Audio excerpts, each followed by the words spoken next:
ইমানদারদের মধ্যে সবচেয়ে পরিপূর্ণ ইমানদারদেরকে আমরা সাধারণত যে লোকটা বেশি বেশি নামাজ রোজা পড়ে, যে লোকটা বিশেষ নফল নামাজ পড়ে, জুব্বাটা লম্বা আছে, দাড়িটা লম্বা আছে, হিজাবটা ঠিক মতো করে, আমরা মনে করি মাশাল্লাহ মাশাল্লাহ খুব ইবাদত গুজার, তাই না?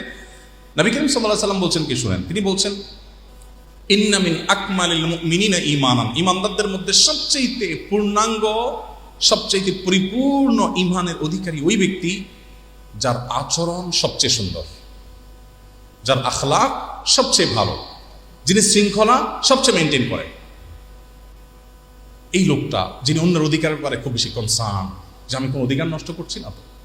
আপনি স্বামী, আপনি আপনার স্ত্রীর কোনো অধিকার নষ্ট করছেন না তো। আপনার কোনো কথা স্ত্রীর প্রতি অবিচার হয়নি তো। আপনি তাকে একটু শাসন করতে গিয়ে সীমানা ছাড়িয়ে যাননি তো। আপনি স্ত্রী, আপনি আপনার স্বামীর বেলায় আল্লাহর দেওয়া দায়িত্বের কোনোটিতে অবহেলা করেননি তো। আপনার দ্বারা কোনো কিছু অনধিকার চর্চা হয়ে যায়নি তো, সীমানা ছাড়িয়ে যায়নি তো, সীমা লঙ্ঘন হয়ে যায়নি তো। এই যে একটা বোধ, আল্লাহ শপথ করে বলছি, এই বোধটাই মানুষকে প্রকৃত মুত্তাকি হওয়ার পরিচয় দেয় এবং মানুষের আসল তাকওয়ার দিকটাকে ফুটিয়ে তোলে। এই বোধটুকু, এই বোধটাই হলো আমাদের সবচেয়ে বড় অ্যাসেট, সবচেয়ে বড় সম্পদ। দুঃখজনক যে আজ সেটা আমরা হারিয়ে ফেলেছি। আমরা শুধুমাত্র ইবাদত বন্দেগীর গুরুত্ব নিয়ে আলোচনা করি, ইবাদত বন্দেগী করি, পুরো ধর্মটাকে বানিয়ে ফেলেছি জাস্ট ইবাদত সর্বস্ব একটা ধর্ম। আমি বলছি যে ইবাদতের মৌলিক ইবাদতগুলো ইসলামের মৌলিক কাজ, প্রধান কাজ, সন্দেহ নেই। কিন্তু আপনার ইসলামের আসল সৌরভ ছড়াবে ইবাদতের মাধ্যমে নয়, আপনার ইসলামের সৌরভ ছড়াবে আখলাকের মাধ্যমে। কিয়ামতের ময়দানে আপনার আমলের পাল্লাকে ওয়েটফুল করবে ইবাদত নয়, আপনার আচরণ। সো আপনাকে আচরণের ব্যাপারে স্পেশাল কেয়ার না নিলে আপনি যত ইবাদত বন্দেগী করেন, আমি আমার কোরআন হাদিসের ক্ষুদ্র জ্ঞানের আলোকে বলতে পারি, আপনি কখনো আল্লাহর খাতায় ভালো মুসলিম হতে পারবেন না। এই জন্য আমাদেরকে আখলাকের অধ্যায়টি বারবার পাঠ করতে হবে।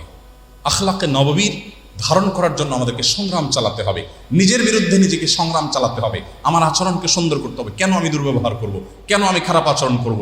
কেন একটা মানুষের অধিকারকে নষ্ট করব? কেন আমি শৃঙ্খলার খেলাফ কোনো কাজ করব? কেন আমি ডিসিপ্লিন পরিপন্থী কোনো কাজ করব? আমাকে কেন পাহারাদারি করতে হবে? আমার জন্য কেন আবার পুলিশ নিয়োগ দিতে হবে? বা পুলিশের ভয়ে কেন আমাকে খারাপ কাজ ছাড়তে হবে? কেন সিসি ক্যামেরা থাকলে আমি ভালো আর না হলে আমি খারাপ হয়ে যাব? কেন? এটা তো মুসলমান হওয়ার কথা নয়। যে মুসলিমকে আল্লাহ তাআলা আখিরাতে তার জবাবদিহিতার বোধ দিয়ে দিয়েছেন, এর চেয়ে বড় সিসি ক্যামেরা কি? এটা তো আমাকে মনিটর করছে।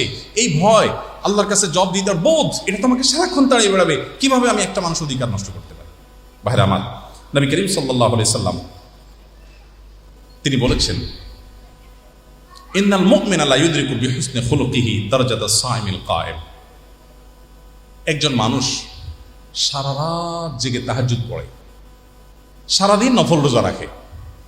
আরেকজন মানুষ এত নফল রোজাও রাখতে পারে না, এত নফল নামাজও পড়তে পারে না, বাট তার আখলাকটা খুব সুন্দর, তার আচরণটা সুন্দর। নবী সাল্লাল্লাহু আলাইহি সাল্লাম বলেছেন, শুধুমাত্র সে দিনভর যত কাজ করেছে, তার সহকর্মীদের কারোর সাথে রূঢ় আচরণ করে নাই, কারোর কোনো অধিকার খর্ব করে নাই, তাদের কারোর বিরুদ্ধে ষড়যন্ত্র করে নাই, মালিকের কাছে বা উপরের অফিসারদের কাছে তার বিরুদ্ধে মিথ্যা কোনো নালিশ দেয় নাই, তার বিরুদ্ধে ষড়যন্ত্রে লিপ্ত হয় নাই। এই যে সে খুব দায়িত্বশীল আচরণ করার চেষ্টা করেছে, আল্লাহর ভয়ে তার অন্তরে তাকে জাগ্রত ছিল, সবসময় তাকে পাহারাদারি করেছে, এবং এর ফলশ্রুতিতে এই লোকটা সারাদিন স্বাভাবিক কাজ কাম করেছে। তিনি অ্যাজ এ ডক্টরি করেছেন, ইঞ্জিনিয়ার কাজ করেছেন, শিক্ষকতা করেছেন, ছাত্র পড়ালেখা করেছেন, বাট তার সারা দিনের মধ্যে তিনি খুব সিরিয়াস ছিলেন যে কারোর অধিকার নষ্ট হবে না, আখলাকের ব্যাপারটাতে খুব দায়িত্বশীল থাকবেন, কনসার্ন থাকবেন।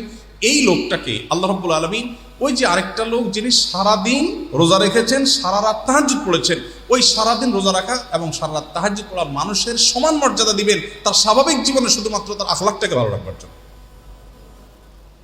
ইচ্ছে সুন্দর কি?